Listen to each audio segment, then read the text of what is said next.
Outgoing Republican Senator now, Thom Tillis, did an interview with CNN where he revealed some of his private discussions with Trump in the lead up to the passage of Trump's big, terrible bill that will rip away health care for millions of Americans and food assistance in service of tax cuts for the wealthiest. And that was a part of Tillis's concern with it. And if you missed this, Thom Tillis, again, a Republican senator in North Carolina, a pivotal Senate seat is now up for grabs. He spoke out against the Medicaid cuts. Trump lost it at him. And then Tillis said, hey, I'm not running for re-election. I'm out, which is normally when these Republicans all of a sudden find their courage, is when they're retiring, which is sort of, thanks. I'm glad that you're speaking out now, I guess, but why do you always wait this long? And one of the things he brought up here was his exchange with Trump when Trump was turning on him in texts. So let's listen. A lot to go through in this segment. And I've probably done it more than many. Every time I'm very frank with him, but he has never been untoward, never raised his voice. He just goes on social media and does it. Yeah, well, that's the first time he ever did. And so after he did that, I told the president that he's clearly got the votes, that I will try and work to get something done in the House. He didn't need my vote, and that I would be respectful and quiet and try to do my work on the House side. And then I got that text that I texted him, or I saw I'd never read it, but I saw like the first sentence. I told the president in another text, I said, now it's time to start looking for my replacement, because I don't deal with that kind of bullshit. Mm-hmm. And what did he say? Oh, he said that to Trump.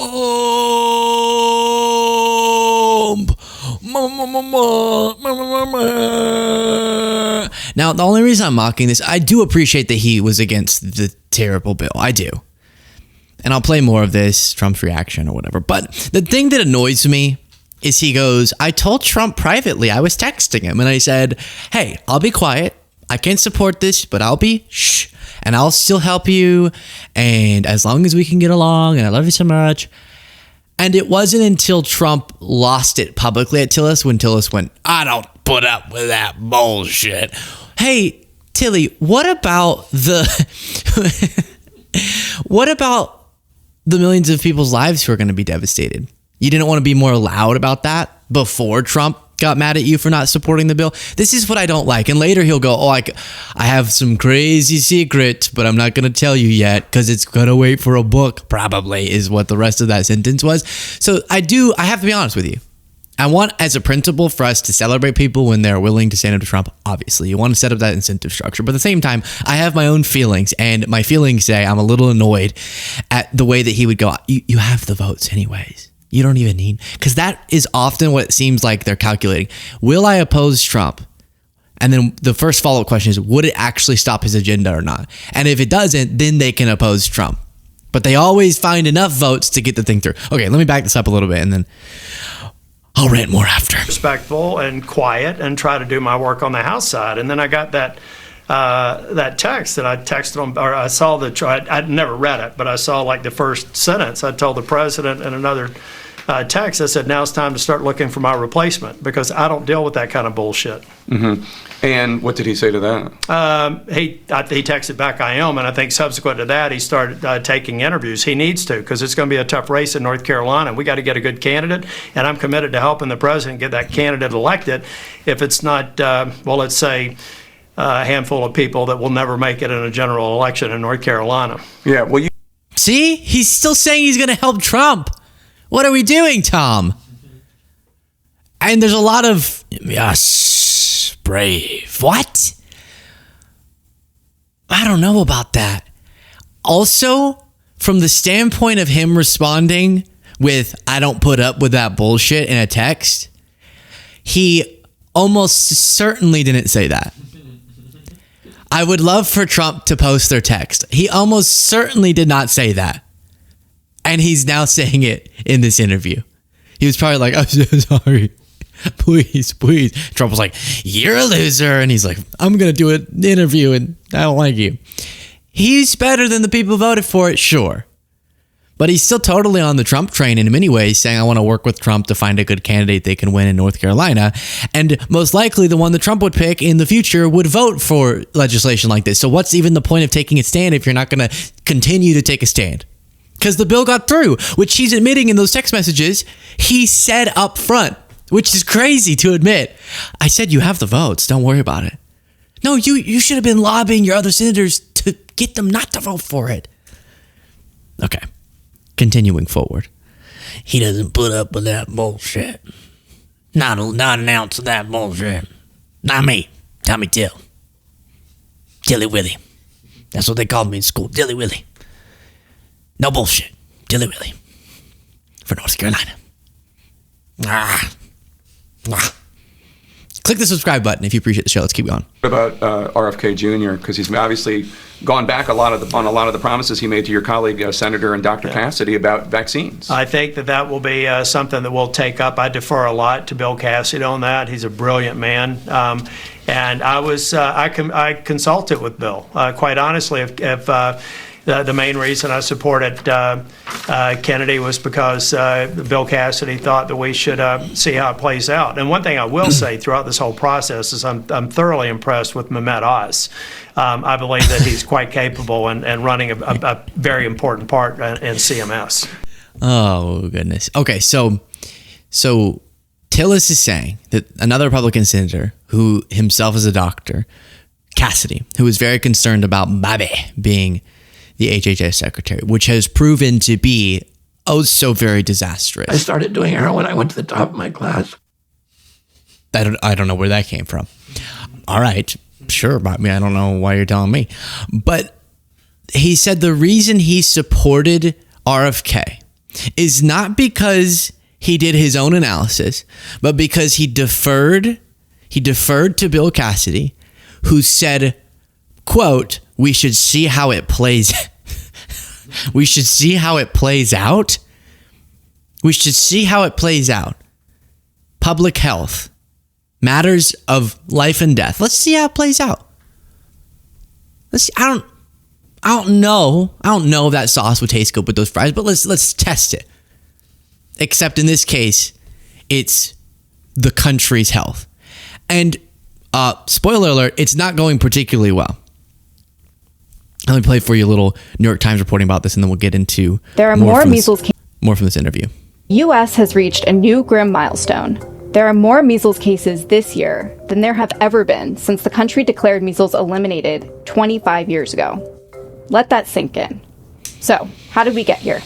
The U.S. declared measles eliminated in 2000, which means the virus isn't spreading continuously for longer than a year. The U.S. did this, like most high-income countries have, by vaccinating most of the population with the measles, mumps, and rubella shot, or the MMR vaccine. The last time the U.S. almost lost its elimination status was in 2019, when an outbreak connected to Orthodox Jewish communities spread through New York State. But with the help of aggressive vaccine mandates and strong messaging from public health officials, the U.S. was able to hold on to its elimination status for that year. A lot has changed since then.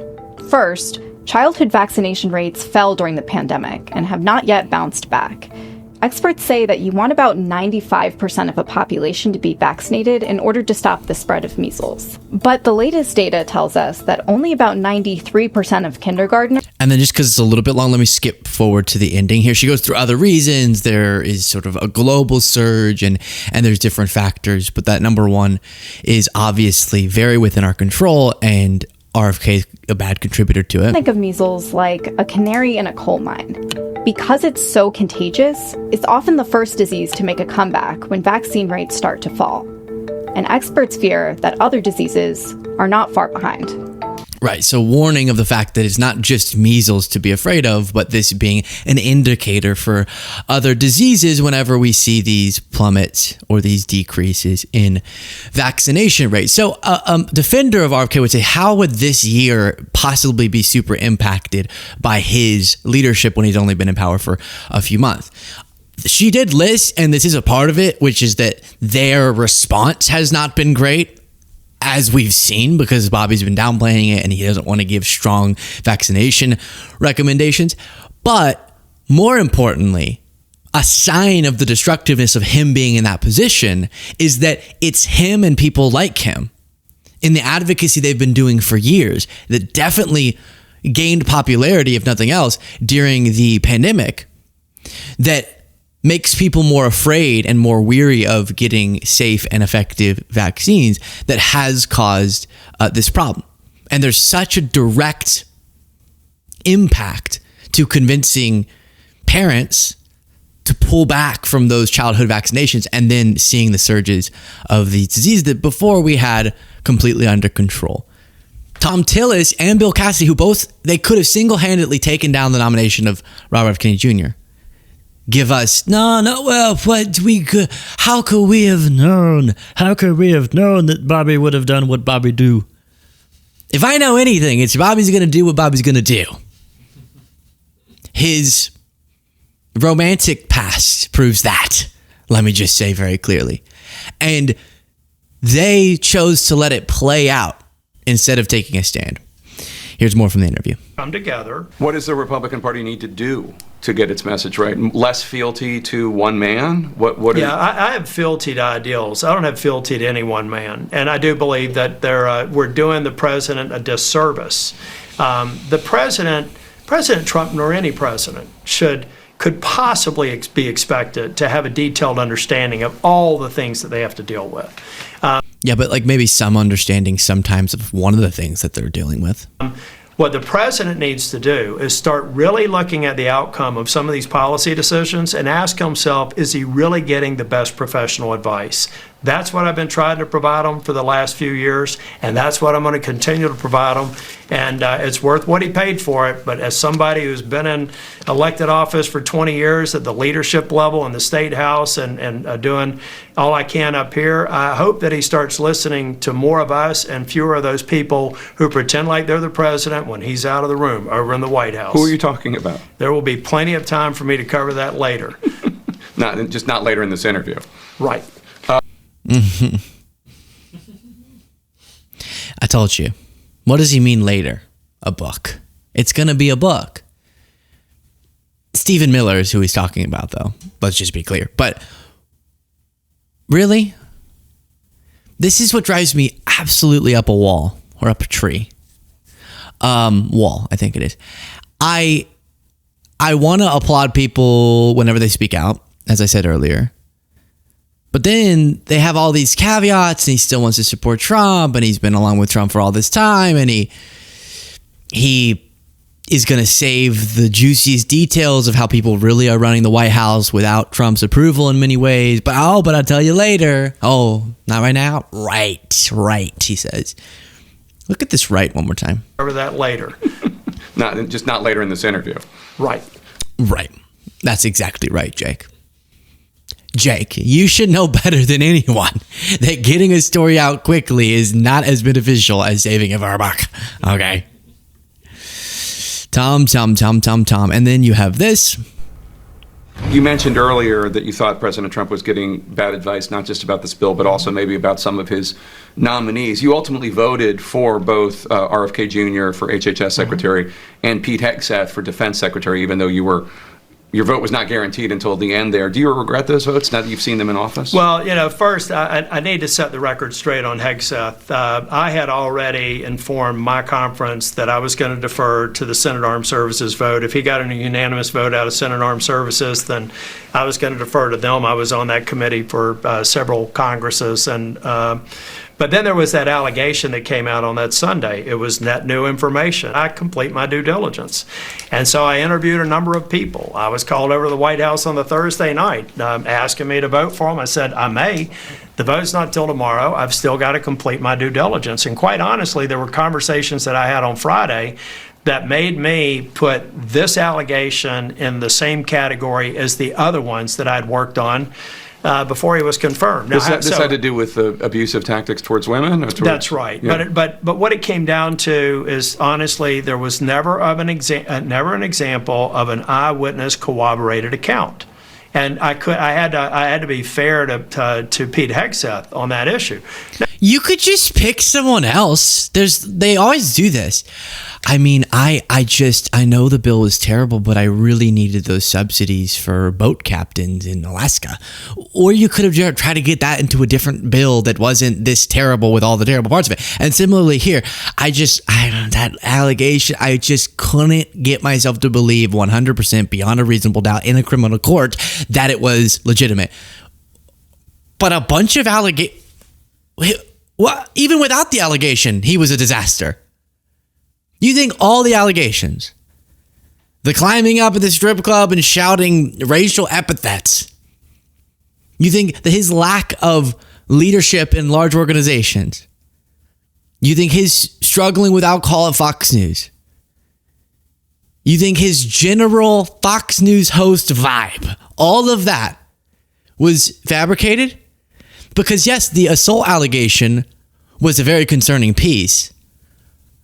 But you don't have to pick him. If you have all these concerns, you don't have to pick him. And again, Tillis says, all these people, he says, I don't take anyone's bullshit. While he's deferring to everyone else but himself. Because he said his vote on RFK was deferred to Cassidy. And the Senate Armed Services Committee was what he deferred to on Hegseth.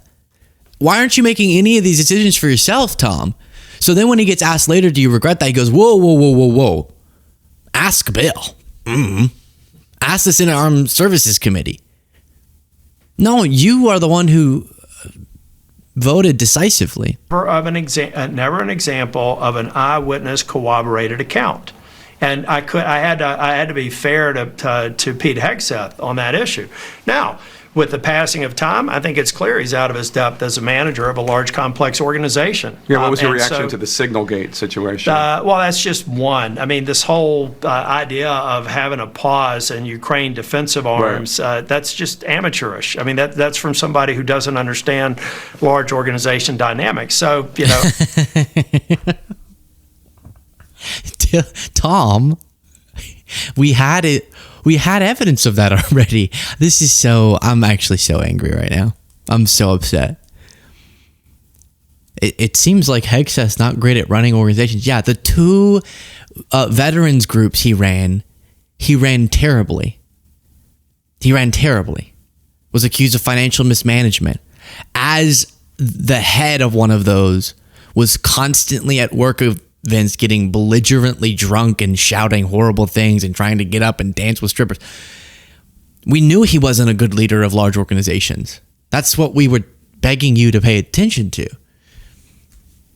This cycle would work a little bit better 7 years ago.